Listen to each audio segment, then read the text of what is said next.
Enforcement suit against the EFCC, DSS, NSCDC, police and the NIS for alleged violations of her rights. In response to her application, the EFCC held that she was granted administrative bail but failed to appear to report back to the commission.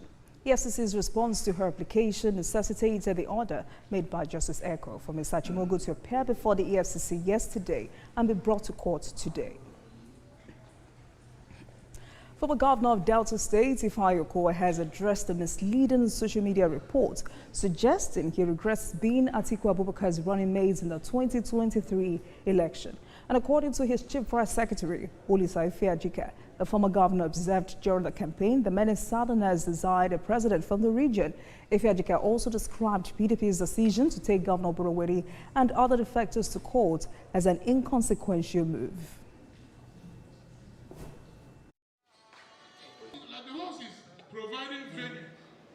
No point in it where Senator Dr. Ifeanyi said he regretted being a vice presidential candidate to Atiku or regretted being on that ticket with him. It was not said anywhere. From the beginning of the interview to the end. And what Senator Dr. Ifeanyi said in that interview was that in course of campaigns, we even realized that, there was this resolution that we wanted a president from the South. So it was a Southern matter. And because nothing could be done then, PDP was already on the ballot, working hard to win the election, but the people, the electorate, had the powers, and they voted the way they wanted. And he said that the issue was what the people wanted, and they got it. And lessons have been learned from that. The lessons learned is that you must do some kind of needs assessment. What do the people want? Because PDP is in crisis, and that's the basis that we have left as a family. We can't be where there's trouble. The trouble has become too much. And Governor of Kaduna State, Uba Sani, has raised concerns over the shortage of security personnel in Nigeria. The governor was speaking at the State Security Council meeting, where it emphasized that a kinetic approach alone cannot solve Nigeria's security challenges. Senior reporter Lupa Assam has details. The Kaduna State Security Council meeting holding at Sakashim Ibrahim House has brought together top security operatives, traditional leaders and senior officials to strategize on maintaining peace in the state. Governor Uba Sani expresses worry over the limited number of security personnel available to secure Nigeria's vast ungoverned spaces. I made it clear to everyone that in Nigeria we are lacking boots on ground. The security agencies and their leaders sitting here will agree with me. In a country of 230 million people, we don't have more than or up to 400,000 police personnel. The Commissioner of Police can bear me witness. We don't have up to 300,000 military personnel. But I can tell you, when you put all the numbers together, we still have not enough boots on ground to address the problem of insecurity in Nigeria. Because we still have a lot of ungoverned spaces in our country. You can travel, you can go to Benin or Ogiwa. You can move about in some of the forests. You can move about 50, 60 kilometers without seeing any sign of any security personnel around those areas. And human beings are living there. The governor, however, assures residents that Kaduna remains safe, crediting the Kaduna Peace model for preventing ethnic and communal clashes since he assumed office. In Kaduna, if we rely only on kinetic approach, we will not address the problem. But when we came up with Kaduna model, we try as much as possible to sit down with the relevant community, and they give us all the cooperation, because we made it clear that it must be a community-based initiative. And that is the reason why we are addressing the problem of trust deficit that happened in the past. And today we are happy things are getting better in Kaduna, and many states are now learning from what we've done in Kaduna to address the problem. Only recently, we had series of problems of religious and communal crisis. But Kaduna, I must say it here, is safe. Next, the meeting goes into a closed-door session for further deliberations. Meanwhile, Governor Sani is urging citizens to remain vigilant while assuring them of the government's commitment to security. Lupe Asom, TVC News, Kaduna. Let's go on a short break, and when we return, it's time to begin tonight's conversation. Please stay with us, everyone. Good morning, Marina Station and all the passengers. Efficient, it's comfortable. This development will go a long way in reducing congestion and emission. The trains are a long-term solution to Lagos traffic challenges. This is where we take the final, decisions on policies, programs of government. I will have to ensure that, the narration of Lagos as a PLC is taken very, very seriously. This is a major pedestrian bridge linking Oyinbo here to Apapa Road over there. With this overpass, we are providing what we call permanent solutions.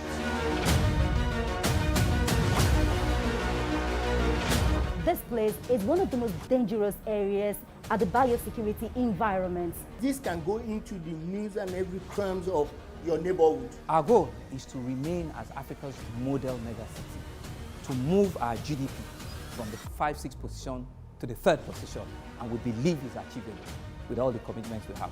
Explore the city of Lagos, where dreams are made and possibilities are endless. I'm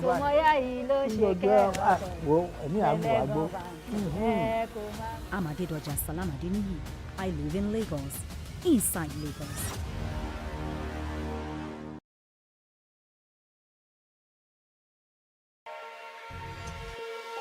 Every weekday on Business Nigeria, we uncover the secrets of the financial world. We analyze the stock market, shares, bonds, and the thrilling world of cryptocurrency. Facts matter. Our team dives deep to separate fact from popular opinion. We simplify complex government policies as it impacts your everyday life, helping you navigate the ever-changing financial landscape. Watch Business Nigeria every weekday at 2 p.m. only on TVC News. First with breaking news.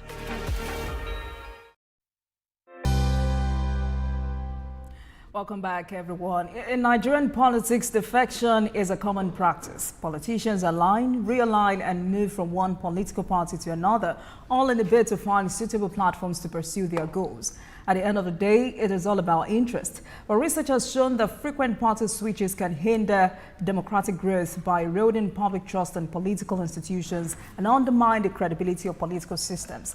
Recently, former vice presidential candidate of the PDP in the 2023 presidential election and former governor of Delta State, Ifeanyi Okowa, as well as his successor, Sheriff Oborevwori, alongside several other members of the PDP, in a surprise move, defected to the ruling All Progressives Congress, APC. This development has led stakeholders within the Nigerian polity to conclude that Nigeria is gradually drifting towards a single-party state ahead of the 2027 general election. One big question is, how can politicians navigate the murky waters of politics without losing the trust of the people to whom they seek to serve? Well, tonight, let's get the perspective of the former Chief Technical Advisor to Imo State Governor, Jerry Chukwueke. Good evening to you, sir. Thanks a lot for joining us on Politics Tonight. Thank you much. It's been an interesting time in the last 2 months. I mean, surprisingly for many of us who are not politicians, this is 2025, 2 years ahead of the next presidential general election, which is 2027.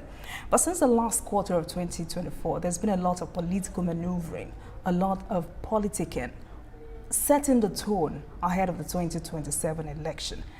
Have we had it this intense? I mean, as a grassroots politician, as an experienced politician, have we had it this intense politically? Well, let me say this. I think every democracy profits from viable and constructive opposition. Okay. And my considered view is that our party, the APC, welcomes that. You need a viable opposition to fertilize ideas and cross-pollinate in the interest of our people. I don't think that's the issue. I think it's a given. We're for that. What may well be happening here, in my view, is a vote of confidence on Mr. President and the work he's doing. We say in local politics, follow who know road. Okay.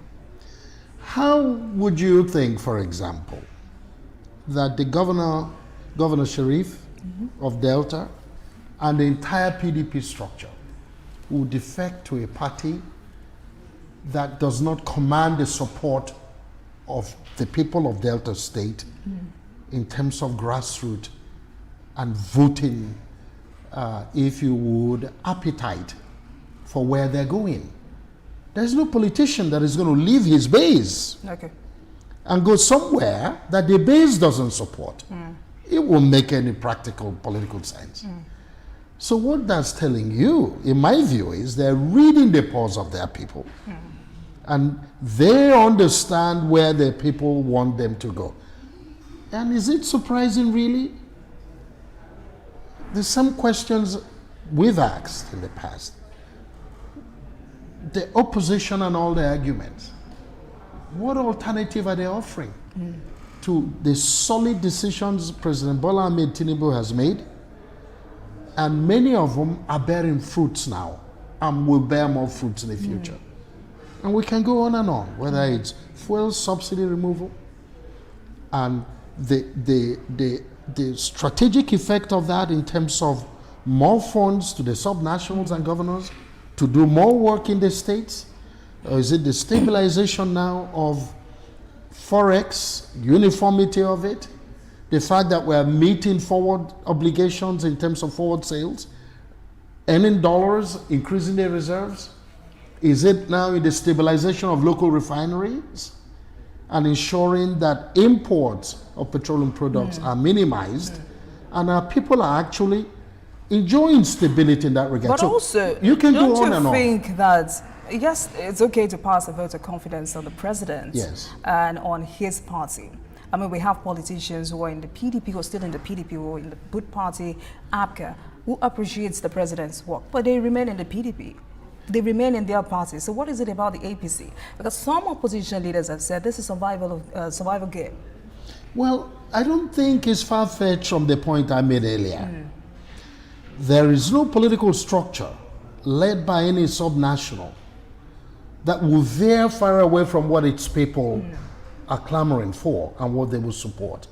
What we're talking about here, for example, is Governor Sharif and his people taking the considered view that Delta is an APC state, and that's where Deltans want to vote. So I'm speaking beyond Delta states now, but when PDP chieftains say mass defection is a betrayal of people's mandates, do you agree? Well, why would I? Listen, I respect their view, but look at the party you're talking about.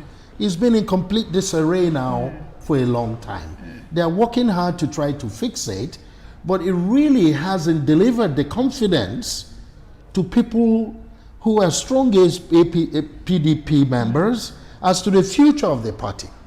I think that they should perhaps focus more on repairing the damage and the hemorrhaging going on in the party and they say now, this because that will bring confidence. Yes, they say this unity is sponsored by your party, the APC. Well, anybody can make such allegations, but I think that what's really happening is that the reality of what the job the president is doing, and also some other subnationals seeing how APC governors are also doing well, want to join the party. I'm not so sure. Listen, I've made the point. Viable opposition is important, but they got to do their part of it. Right now, I'm not sure they have done it well. Perhaps work in progress. But if they can stabilize the PDP, and now we hear about some PDP other... is not the only opposition party. Well, guess what? We don't really know yet, because we hear about another party. There's YPP, there's Boot Party, there is ABGA, there is ZLP, I mean, several others. Yes, but what's the followership? What numbers are we talking about? The APC is a huge party. It has brought, under this president, significant changes that have impacted the lives of our people positively. And I believe that all indications show that if he seeks a second term, and I believe he will, he stands a very good chance. And that's what the signals are all about in terms of those who want to join our party. I don't really. People talk about, oh, are we going to run the risk of having a one-party state? No. I think the PDP can continue to do its work by first getting its acts together. They really need to do that. They have a lot of homework to do. But in the meantime, those governors and those politicians that want to join the party APC, I think feel confident that that is the future of Nigeria. But what exactly would you say is wrong with the main opposition party, which is the PDP, a party that has boasted that it would rule Nigeria for 60 years? I mean, politically and realistically also, the party has begun to get further weakened since the 2015 general election. What exactly would you say is wrong with that party? Well, I'm not sure that I really can delve into that very significantly. Okay. And let me tell you why. You recall that they faced a major challenge with regards to presidential candidate for the last election. In fact, going even back to when President Buhari was in power, and they didn't get the zoning arrangement organized enough and stabilized enough to carry everybody along. But hey, I'm not totally making a judgment on that. What is clear is that PDP as a party needs a lot of work. They need a lot of home repairs, and they need to make sacrifices to come together to be viable. I think every democracy, such as the delicate one that we're working on in Nigeria, needs a viable opposition, and it will be a good thing. So they have to do their part, is the point. Right. But because they can't slow APC down because they haven't done their part. Or put all the blame on the APC. It can be. Right. They got the work to do, and the Nigerians are watching. And you can see it every day. You hear even more governors may leave the party and join the APC. And that's why Nigerians are worried. Why are they joining the APC? There are other parties. Listen, the answer is straightforward in my view. The job the president is doing is becoming contagious. That's clear. People want to follow where the winning party is. If you're doing it better than somebody else, it's almost like in business. I'm a private sector guy. I understand the issue. If you're doing well in your product and services, you get volume. The same thing. So if you're doing well in politics and you're doing well in government, policies of government that are impacting positively the lives of our people, and they can start to see improvement, measured, yes, but continuous improvement. They'll be pulled to the party. And I think it's the job that is happening. All right. Another question I would like to ask you is, I mean, we understand that politics is about interest, but is the campaign normal in democracies? I mean, as someone who has moved from one party to another, you were with the PDP at another time with ABGA. In fact, you were the vice presidential candidate of ABGA, and now yes. you're with the APC. Yes. Is the campaign normal in democracies? Well, let me dimension it a bit. When I was the vice presidential candidate of ABGA, if you go back and look at the numbers, the states in Anambra and in Imo, in Abia, in fact, ABGA in the southeast, voted the APC in majority. Why was that? We can have that conversation. But the point is that what's starting to happen in reality is that we and our democracy is improving, and the leadership we are experiencing today is better and making more progress. Nigerians want to come out of poverty and insecurity. A lot of work is going on in that regard. And I think that's the telling point here. People want stability in government. I take you back to where we were some years back. A huge subsidies, importation, challenge with foreign exchange, production of crude was down. Now it's more than double. So you're saying the success of this administration That's the is point I'm speaking for it, making. and that's Our why credit the rating is politicians higher. are naturally gravitating towards your party. That's the point I'm making. Also, so it's all economy you know, your stupid. party has consolidated control over the executive, obviously because it's in power. And now the National Assembly. After Ned Nwoko defected, the number of senators on the platform of the PDP reduced to 33, APC increased to 64, and the figure will jump to 66 when the National Assembly resumes next week, because 2 more senators are defected. Kawu Sumaila and Ned Amaso have not joined the APC. Also, as we speak, Labour Party has 5 senators, SDP has 2, ABGA has 1. It is numbered, or rather rumored, yet unconfirmed, that more than 4 or 5 governors will defect to the APC. Are you bothered about whether or not these politicians trooping into your party really understand the ideology of the APC? Except you're telling me tonight that the APC has no ideology, so I mean it's open to all and sundry. No, I'm not saying that. I'm saying that it is my considered view that the issue is the confidence in this government. Get that. Now, but my question... But here's the point, though. Okay. Let me finish. Here's the point. It continues to be really difficult for many top politicians to continue to gamble with the uncertainty and instability of the PDP. Remember, that's a big issue. And I've made the point. That's because it is possible for them to stay back in the party and fix the issues. But guess what? How long has this been on? No matter how long it takes. So but they have a political future. 2027 is almost here. The warm-up is coming. What you're saying tonight is it is not about the people. It is not about the Nigerian people, but personal interest. Is that established? That's not what I'm saying. Okay. I am saying that if PDP cannot get itself together as a party, how can they propagate the interest of Nigerians if they were in government? You have to fix your house first before you can fix anybody else's. That's the onus is on the party to fix its house and show Nigerians that it is indeed stable and mature to handle the difficult affairs that must be handled in the interest of Nigerians.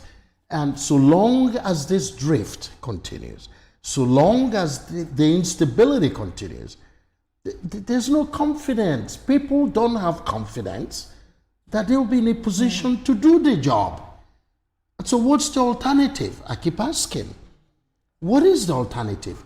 Put yourself in the position of a key PDP politician saying, we've been on this, it hasn't panned out, there's more confusion every day, and we have the future ahead of us, and we got the constituents and their needs and all of the commitments that have been given them and expectations in terms of the economy, breaking the back of poverty, restoring security. And you're going, if the party is not ready and doesn't seem to be stable enough. When you say the party is not ready, they're not ready. PDP is not ready. People constitute the party. Yes. Yes, so they should be able to sit back in their parties and fix these issues. But again, is there a chance that, this PDP crisis remains unabated as a result of political desperation on the part of those entangled?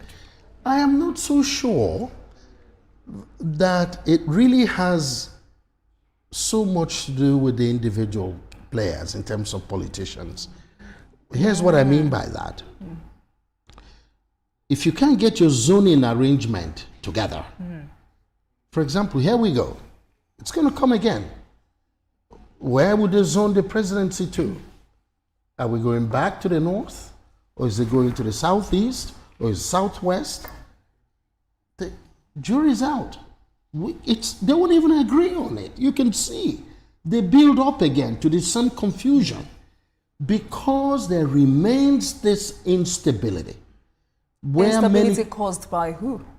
The politicians. Yes, because the key ones are not able to deal with the issue of zoning, for example, establishing clear pathway to leadership and future in terms of a potential government or even a strong opposition.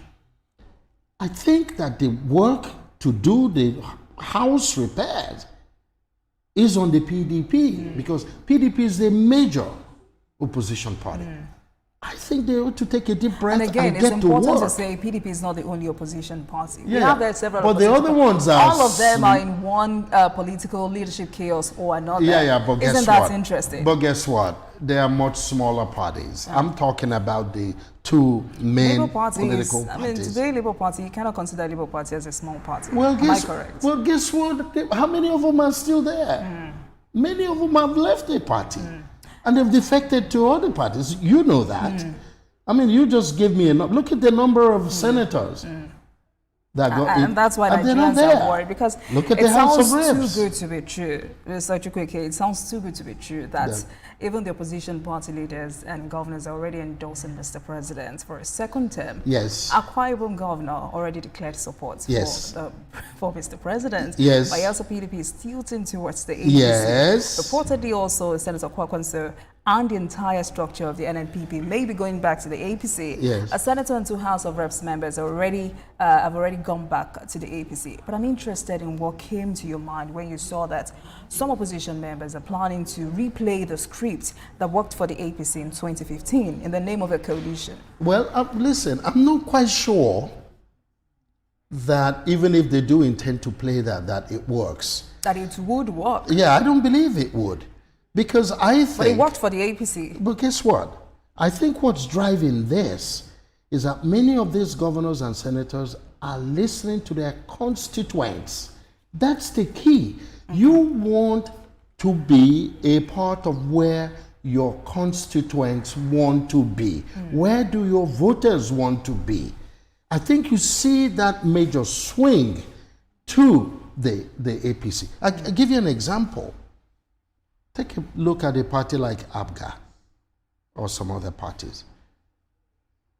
They may vote a governor, but vote differently for the presidential election for Mr. President. I'm sure you won't be surprised about that. They're talking about... That was why I said the governors could have stayed back in their parties, but still support Mr. President. Yeah, but guess what?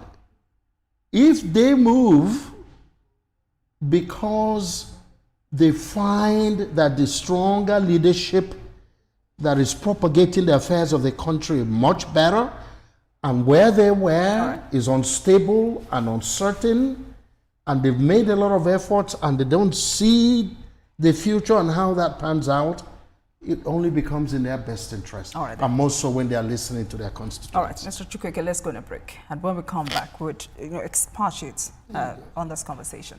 Please stay with us, everyone. I'm Miriam Lunge. I'm a passionate environment advocate and a published author.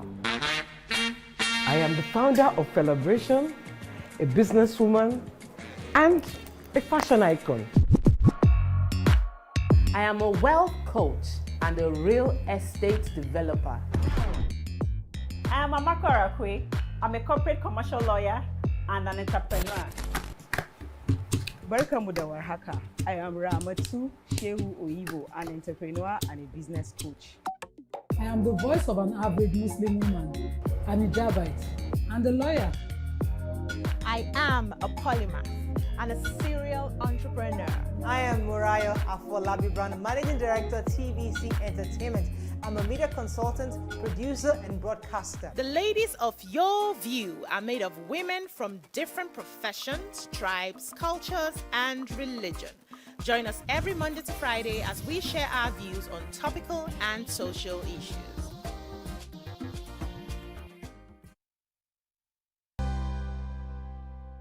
Welcome back to Politics Tonight, everyone. The Guild of Defection and Party Politics is our focus tonight, and I've been speaking with Mr. Jerry Chukwueke as a former Chief Technical Advisor to Imo State Governor. Thank you so much for staying with us on the program. Thank you. You know, now that the PDP governors have said we will not be a part of any coalition, do you see the former vice president of the country, Alhaji Atiku Abubakar, remaining in the party.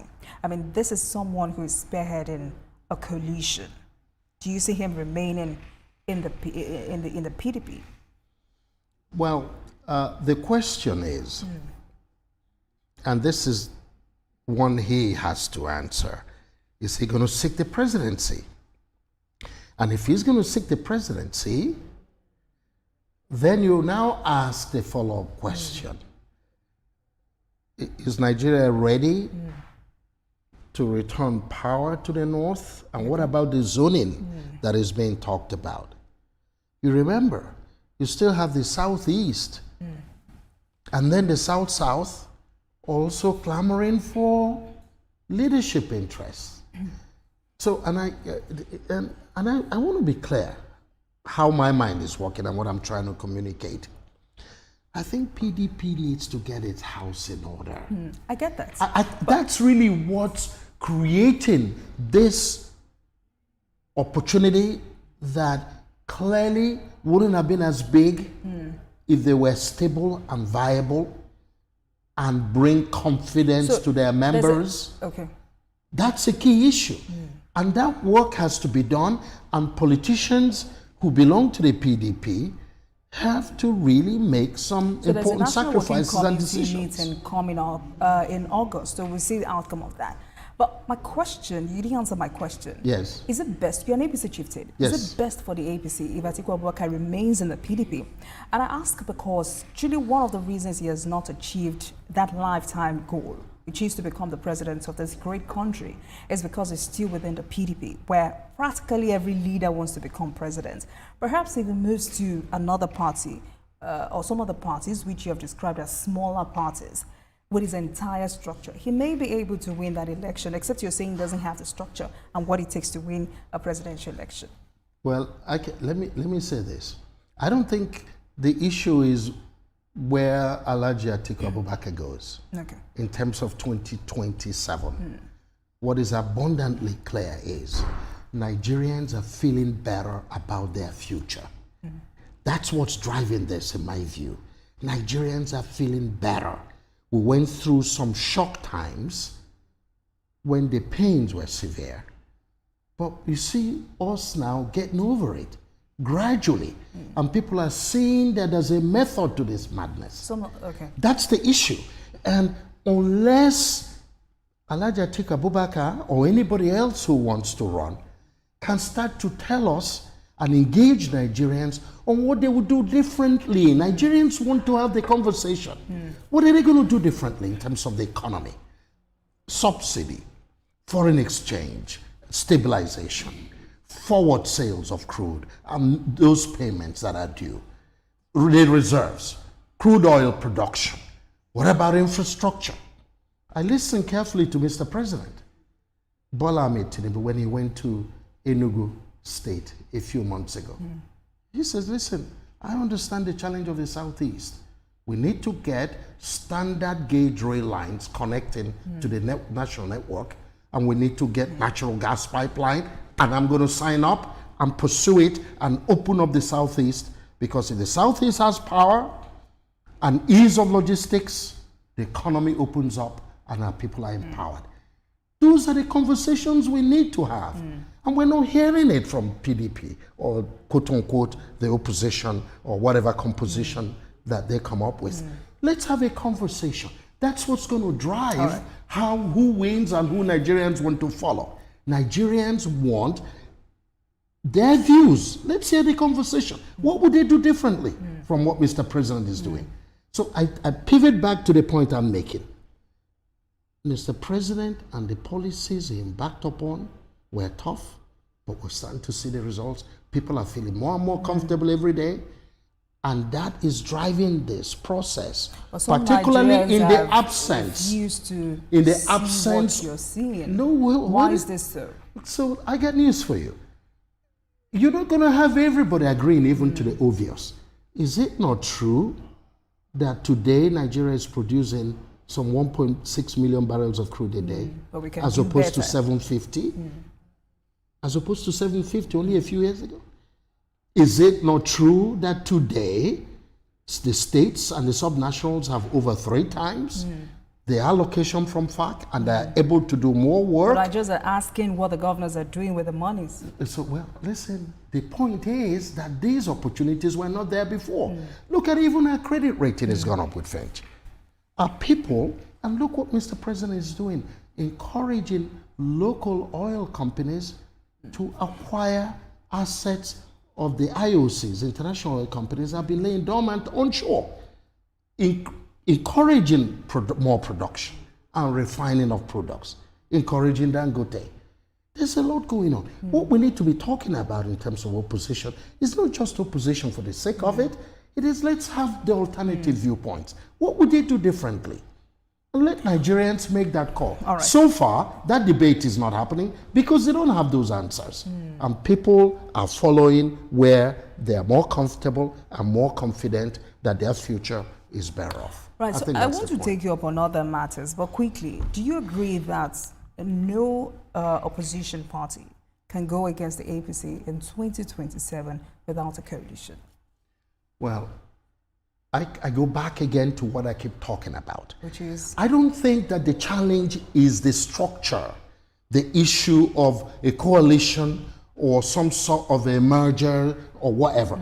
I think now we need ideas. If they have ideas better than what Mr. President is propagating and effecting on the ground, and Nigerians are starting to feel better, let's have that. You said that. That's the point I'm making. Yes, so this is a yes or no question. No, I'm not sure that is a yes or no question. The answer to it is they need to quit the idea of who is going to be president and who is going to be the candidate and which party they're running into to get a platform to contest, and start to tell us why they actually want to contest and what they're going to do differently from what's happening now in terms of how that betters the lives of Nigerians.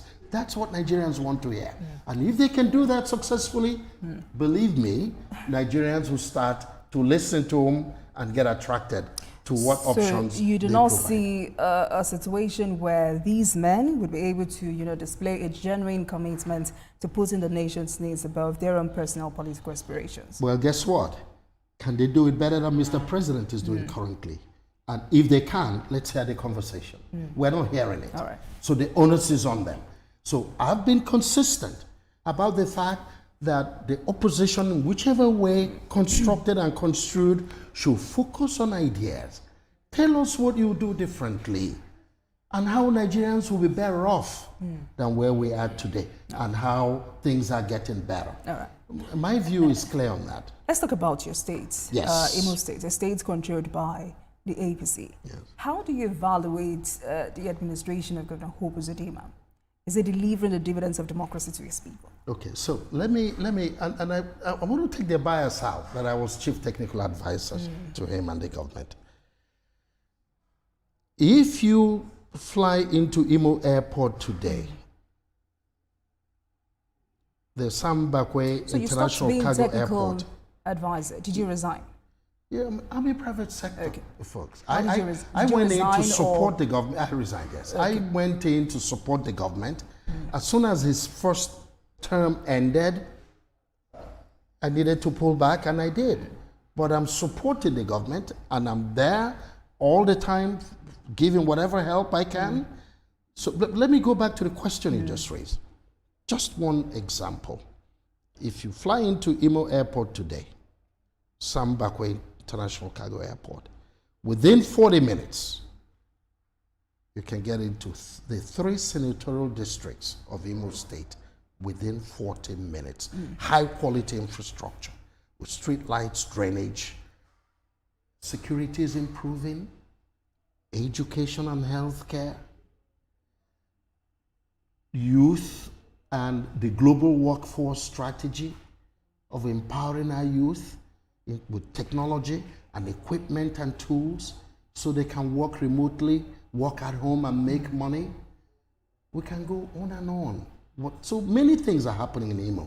And to be honest, I think that the fact that the allocation to the states is more than tripled is been very, very, very significant in more work getting done. And it's happening in other states as well. Now we're in a position, and that's what my governor is doing. engaging with private investors to bring power supply. Walter Smith just did an MOU only a few weeks ago. Okay. For 70 megawatts power out of Obigbe in Imo to power an industrial park. We need those sort of investments. All right. And investments follow confidence. And they have confidence in Governor Hope. So are you still interested in becoming the next governor of the state? Guess what? My party decides who the candidate will be. Are you still interested? I am interested, but it's too early. My governor has 2.5 years to complete the job he's doing. It's almost like what's happening in Abuja. The system is being overheated and is a distraction when it comes to doing the real work for our people.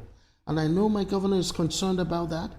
And we're saying to all of our people in Imo State, take a deep breath and calm down. We've got 2.5 years of this administration. It's too early. Let's all focus on peace and improving the security in the state. Ahead of 2031, 2027 rather. Yes. So I'm asking all these questions ahead of 2027. I see that you're trying to dodge my question. I'm not dodging your questions. Ahead of 2027, yes, would you contest to become the next governor of Imo State? Well, let me answer that again. My party will decide who the candidate is. Am I interested? Yes, I am. But my party will decide who the candidate of our party will be. Former Governor Ihedio Hakim, who Yes. served from 2007 to 2011, Yes. is preparing for his own remarkable comeback, as he has put it, remarkable comeback to the Douglas House in 2027. He says he has an unfinished business, does he? Well, the people of Imo State will make that call because they would also have to evaluate what he achieved in his first 4 years. That's a call for Imo people to make. But let me add something to it. There's an important conversation going on now in Imo about the Charter of Equity and zoning That's what I was power going to Owerri zone. Don't ask me which zone I come from, because that's not really the focus Owerri now. North. So what zone are you from? Listen, What zone are you from? That's not important. What is important is who will best serve the interests of the people of Imo State. That's the answer to that. Who will best serve, regardless of all of this, who will best serve the interest of our that's people? your own personal submission. Because still about this ongoing conversation centered around Imo Charter of Equity. Stakeholders from Owerri Zone are advocating for power rotation to their region, arguing that equity demands it. Now, supporters from Okigwe Zone counter that their mandate was prematurely cut short in 2011, giving the quest for a full 8-year term a legitimate foundation. I know you're from Owerri North, so where do you stand in all of this? Well, all you have to do is to go back to where things stood. I have great respect for former Governor Ihedio Hakim. Just remember, he was governor for 4 years. He was a candidate of the party for re-election. I think that's clear, right? So the decision is Imo's. You don't think the people still like him or still want him? People will speak to that. I don't speak. It's only one voice, and my one vote and my one opinion has really not much to do with the people of Imo State. They will have to evaluate it based on his records. And it is our people who will make that call. The point I'm making about Imo is a peaceful state. We are brothers. We want all the aggressive conversation tuned down so our governor will complete the job he's doing for our people. There's plenty of time to deal with this issue. Our party will decide on who the candidate is. And we will take it from there. But the foundation, and a strong one, is being laid at the moment by Governor Hope Uzodimma. And I am sure that between the party, the structure in the state, and of course my governor, we'll come to terms. I want to talk about Southeast Development Commission. Yes. And whether or not that's truly a game changer for the southeastern part of this country. But before that, let's talk about Southeast politics. APC is the ruling party, and for a long time, there's been this conversation about the transparency of party leaders, commitment of party members to demarginalization of that region. People have talked about unity of purpose among the Southeast governors. Some have wondered, at what point will the region or the people experience a paradigm shift or total commitment to regional cohesion to surmount most of the challenges affecting the region? How hopeful are you, especially with the administration of Bola Tinubu? I am very hopeful, and I can tell you why. First, yes, I'm a proud Igbo man, but I'm a Lagosian, and for a long time, a private sector player. The truth of the matter is that Igbos remain the one people who are invested in most parts of this country and don't look back because they help drive the economy. There's now this conversation going on that if the key dynamics, power supply, railroad in terms of how this reduces logistics costs, and improvement in security,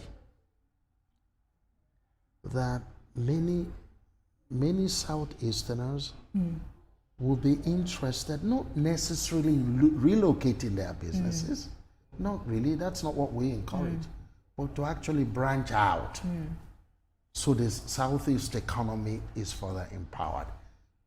The Southeasterners do well when they compete. They just need an enabling environment.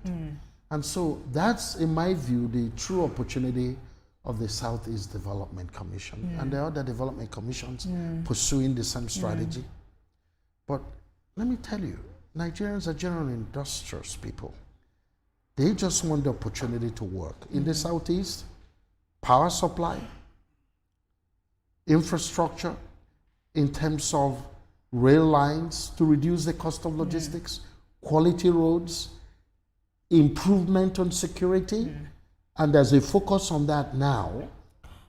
I think that the work of the Southeast Development Commission will really now have an enabling environment to play out. And there's also this important. ongoing conversation about why Southeast governors must now come together to address this increasing insecurity in the region. I mean, you would agree with me that the activities of these non-state actors are self-inflicted, and many stakeholders, concerned stakeholders like yourself in the Southeast, are of the view that the governors lack effective leadership in tackling insecurity in the zone. I mean, they believe that if the governors come together or were serious enough, they would have found a lasting solution to this worsening insecurity in the Southeast. I want to get your understanding of the security situation in the Southeast. Yes, so my view is that the answer largely is economic empowerment.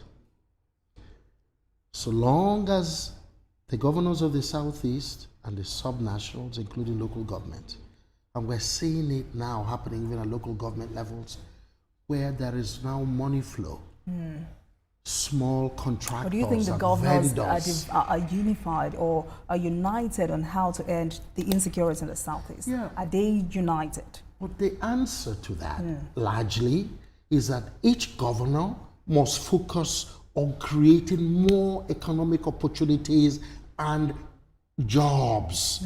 The answer is economic opportunities. If you focus on it, our people have less time for criminality because when they are empowered, yes, criminality would be a thing of the past. That's what you're saying. it will be drastically reduced. Okay. That's the point I'm making. Okay. Because that's part of, look at what's going on. It's now difficult to even separate the issue of kidnapping or, if you would, herdsmen issue in the Southeast as it's being propagated now, and outright criminality. When you put it all together, it has to do with economic opportunities. All right. The more we can create better economic opportunities for our people, the less the crime in whichever shape or form. All right, so Southeast Development Commission, how much of a game changer is this? I think it's an important development, and we thank Mr. President for it. That's one of the key achievements of this presidency, and they've done it for other zones as well. Because if you now have an added momentum to focusing on economic empowerment of the regions, the ripple effect is significant across the board.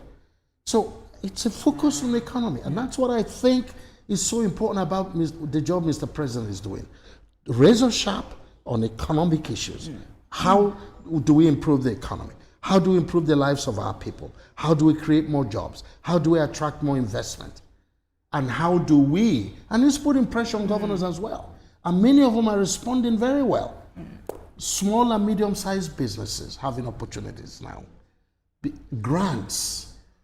In Imo, a few days ago, I was having a conversation with the Imo Investment Fund, the people running it, and what they are playing with in terms of now having grants or subventions to support small and medium-sized businesses. That's what we need. If our people have work and they can do small supplies and do contracting and get paid and look after their families, they will have less time for any sort of crime. Be it in the name of insurgency or whatever. It's economy stupid. All right, great way to end this conversation. Thanks a lot for coming on Politics Tonight. I deeply appreciate that Jerry Chukwueke is a former Chief Technical Advisor to Imo State Governor. Thank you so much for your time on Politics Tonight. Thank you. And thank you very much for watching, everyone. That marks the end of today's episode of Politics Tonight. But before we go, let's tell you that the views and reactions of our resource persons are theirs and have no connection with TVC News. Meanwhile, you can watch the repeat broadcast of this episode at midnight. Get in touch with us on our social media handles, Facebook, Instagram, and X at TVC News NG and at Olajumo KW using the hashtag Politics Tonight. We're also on YouTube at youtube.com/TVC News Nigeria. I am Olajumo KW. Good night, everyone.